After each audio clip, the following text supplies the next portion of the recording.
First of all, I've heard my name said 18 times today with 17 different variations. So that's good. For the guests who don't know, it's Shani. Only one person has said it right, but I won't say who. Reno. That was awful. That was just painful to sit through. That's it.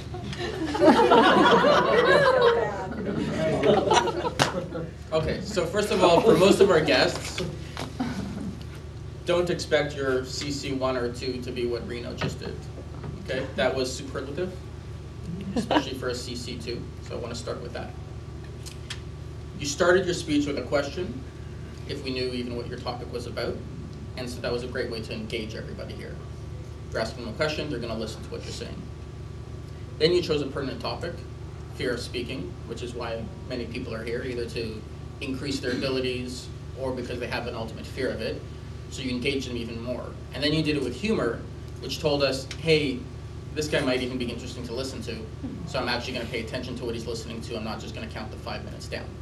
So in a great way, in the first 30, 40 seconds, you engaged the entire audience and you had them locked in for the entire amount of your speech. I don't know how long it actually went because the lights didn't go on, but I'm assuming it was 4 or 5 minutes. But you kept everybody locked in for that whole time. And that's really difficult to do. So great job on that. I like the way you used your humor, and you were able to do that because you were comfortable up here. And you continued to do that throughout your speech. You used a lot of humor, you kept everyone involved with it. When people are laughing, they're entertained, they're happy, they're going to listen to you some more, and they're probably actually going to take some more of what you're saying because they're not phasing out thinking about all the other stuff in their life that they have to do. They're waiting to hear what the next funny comment will be, what the next point will be from you. So great job introducing and keeping the humor pertinent throughout your speech as well. One of your goals was to have smooth transitions, and I think you flowed really nicely. Right from the start, you introduced what your topic was going to be about. You went from example to example to example about the meat of the subject, and then you wrapped it back up with our friend lying in the casket at the end. So you transitioned beautifully throughout the whole speech. For a CC2, I think you showed incredible body control, and I think that's just a natural thing for you. You used great vocal variety, you were comfortable up here, and that makes us all more comfortable to listen to you. There's nothing awkward about it. You know, obviously you're a very comfortable speaker, and in the future when I judge you, and I will be evaluating you, we'll be doing it at a different level, just so you're forewarned. You were able to use great examples throughout your speech.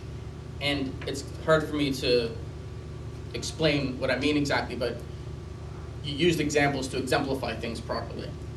So everything was accurate, you were playing it out, it was almost theatrical at times, but it made it easier for everyone else to understand what the issues were that we're all concerned about, and to actually make them a little lighter, a little more humorous, to see how silly they can be and how they can be overcome, and to hopefully minimize the fear that many people in the audience have about those, so that when their chance comes up here, they won't be so concerned about, you know, shaking the lectern or dropping their notes or things like that, because they see how it's just basic fears. We all have them, and we can all overcome them the way Reno did. One little thing, and it's just in your speech manner, sometimes the undertones in your sentences are lost. You say sort of a humorous sentence, there's a sort of an underclip to it, if you know what I mean, and it gets lost maybe because of the joke. And at that time, your volume also dips sometimes at the end of your sentences. So just keep an eye on that. Make sure that your sentences kind of end crisp and loud so everyone really understands them. To be honest, your ease up here, it allowed you to entertain everyone and to educate everyone, which is a superlative skill set. It's not found commonly in this room and in general, and I think you're going to do great in your future CCs, and I do look forward to them. And honestly, Reno, that was a great speech, buddy. Good work.